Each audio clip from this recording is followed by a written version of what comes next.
नमस्कार दोस्तों, आज मैं आपको सावन मास के प्रथम सोमवार व्रत की कथा सुनाने जा रही हूँ। प्रेम से बोलिए भोलेनाथ की जय हो, पार्वती माता की जय हो।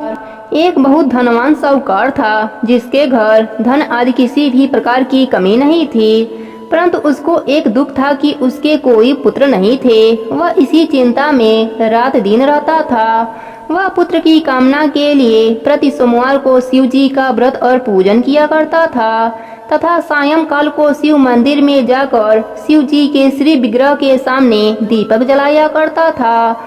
उसके इस भक्ति भाव को देखकर एक समय श्री पार्वती जी ने शिव जी महाराज जी से कहा कि महाराज, यह साहूकार आपका अनन्य भक्त है और सदैव आपका व्रत और पूजन बड़ी श्रद्धा से करता है। इसकी मनोकामना पूर्ण कर दीजिए। शिव जी ने कहा, हे पार्वती, यह संसार कर्म क्षेत्र है। जैसे किसान खेत में जैसा बीज बोता है वैसा ही फल काटता है, उसी तरह इस संसार में प्राणी जैसा कर्म करते हैं वैसा ही फल भोगते हैं। पार्वती जी ने अत्यंत आग्रह से कहा, महाराज, जब यह आपका अनन्य भक्त है और इसको अगर किसी प्रकार का दुख है तो उसको अवश्य दूर करना चाहिए, क्योंकि आप सदैव अपने भक्तों पर दयालु होते हैं और उनके दुखों को दूर करते हैं। यदि आप ऐसा नहीं करेंगे तो मनुष्य आपकी सेवा तथा व्रत क्यों करेंगे। पार्वती जी का ऐसा आग्रह देख शिव जी महाराज जी कहने लगे, हे पार्वती, इसके कोई पुत्र नहीं है, इसी चिंता में यह अति दुखी रहता है। इसके भाग्य में पुत्र न होने पर भी मैं इसको पुत्र की प्राप्ति का वर देता हूँ, परंतु यह पुत्र केवल 12 वर्ष तक जीवित रहेगा। इसके पश्चात वह मृत्यु को प्राप्त हो जाएगा। इससे अधिक मैं और कुछ इसके लिए नहीं कर सकता। यह सब बातें साहूकार सुन रहा था। इससे उसको न कुछ प्रशंसा हुई न ही कुछ दुख हुआ। वह पहले जैसे ही शिव जी महाराज जी का व्रत और पूजन करता रहा। कुछ काल व्यतीत हो जाने पर साहूकार की स्त्री गर्भवती हुई और 10वें महीने उसके गर्भ से अति सुंदर पुत्र की प्राप्ति हुई। साहूकार के घर में बहुत खुशियां मनाई गई, परंतु साहूकार ने उसकी केवल 12 वर्ष की आयु जान कोई अधिक प्रशंसा प्रकट नहीं की और न ही किसी को भेद ही बताया। जब वह बालक 11 वर्ष का हो गया तो उस बालक की माता ने उसके पिता से विवाह आदि के लिए कहा तो वह साहूकार कहने लगा कि अभी मैं इसका विवाह नहीं करूंगा, अपने पुत्र को काशी जी पढ़ने के लिए भेजूंगा। फिर साहूकार ने अपने साले अर्थात बालक के मामा को बुलाकर उसको बहुत सा धन देकर कहा, तुम इस बालक को काशी जी पढ़ने के लिए ले जाओ और रास्ते में जिस स्थान पर भी जाओ यज्ञ करते और ब्राह्मणों को भोजन कराते जाओ। वह दोनों मामा भांजे यज्ञ करते और ब्राह्मणों को भोजन कराते जा रहे थे।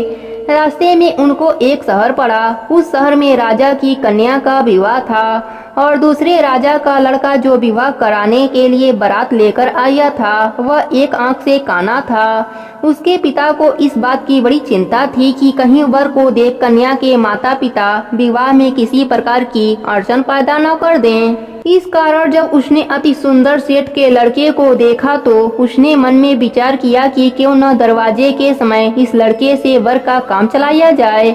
ऐसा विचार कर वर के पिता ने उस लड़के और मामा से बात करी तो वह राजी हो गए। फिर उस लड़के को वर के कपड़े पहनाकर तथा घोड़ी पर चढ़ाकर दरवाजे पर ले गए और सब कार्य प्रशंसा से पूर्ण हो गया। फिर वर के पिता ने सोचा कि यदि विवाह कार्य भी इसी लड़के से करा लिया जाए तो क्या बुराई है। ऐसा विचार कर लड़के और उसके मामा से कहा, यदि आप फेरों का और कन्यादान के काम को भी करा दें तो आपकी बड़ी कृपा होगी। मैं इसके बदले आपको बहुत कुछ धन दूंगा। तो उन्होंने स्वीकार कर लिया। विवाह कार्य भी बहुत अच्छी तरह से संपन्न हो गया, परंतु जिस समय लड़का जाने लगा तो उसने राजकुमारी की चुनरी के पल्ले पर लिख दिया कि तेरा विवाह तो मेरे साथ हुआ है, परंतु जिस राजकुमार के साथ तुमको भेजेंगे वह एक आंख से काना है। मैं काशी में पढ़ने जा रहा हूँ। लड़के के जाने के पश्चात राजकुमारी ने जब अपनी चुनरी पर ऐसा लिखा हुआ पाया तो उसने राजकुमार के साथ जाने से मना कर दिया और कहा कि यह मेरा पति नहीं है। मेरा विवाह जिसके साथ हुआ है वह तो काशी जी पढ़ने गए हैं। राजकुमारी के माता पिता ने अपने कन्या को विदा नहीं किया और बारात वापस चली गई। उधर सेठ का लड़का और उसका मामा काशी जी पहुंच गए।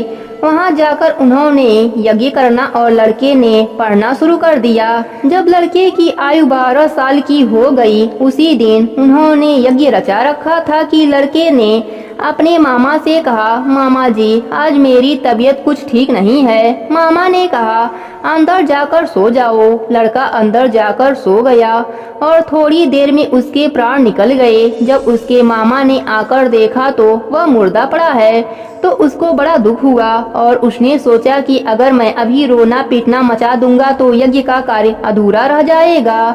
अतः उसने जल्दी से यज्ञ का कार्य समाप्त कर ब्राह्मणों के जाने के बाद रोना पीटना आरंभ कर दिया। संयोग बस उसी समय शिव जी पार्वती जी उधर से जा रहे थे। जब उन्होंने जोर जोर से रोने की आवाज सुनी तो पार्वती जी कहने लगी, महाराज कोई दुखिया रो रहा है, इसके कष्ट को दूर कीजिए। जब शिव जी पार्वती जी पास जाकर देखा तो वहाँ एक लड़का मुर्दा पड़ा था। पार्वती जी कहने लगी, महाराज यह तो उसी सेठ का लड़का है जो आपके वरदान से हुआ था। शिव जी कहने लगे, हे पार्वती इसकी आयु इतनी थी सो यह भोग चुका। तब पार्वती जी ने कहा, हे महाराज इस बालक को और आयु दो, नहीं तो इसके माता पिता तड़प तड़प के मर जाएंगे। पार्वती जी के बार बार आग्रह करने पर शिव जी ने उसको जीवन वरदान दिया और शिव जी महाराज जी की कृपा से लड़का जीवित हो गया। शिव पार्वती कैलाश चले गए। वह लड़का और उसका मामा उसी प्रकार यज्ञ करते तथा ब्राह्मणों को भोजन कराते अपने घर की ओर चल पड़े।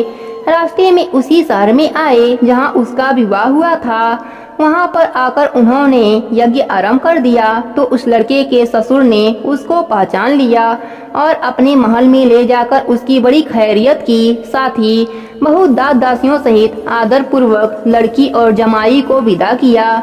जब वे अपने शहर के निकट आए तो मामा ने कहा, मैं पहले घर जाकर खबर कर आता हूँ। जब उस लड़के का मामा घर पहुँचा तो लड़के के माता पिता घर की छत पर बैठे थे और यह प्रण कर रखा था कि यदि हमारा पुत्र सकुशल लौट आया तो हम राजी खुशी नीचे आ जाएंगे, नहीं तो छत से गिरकर अपने प्राण दे देंगे।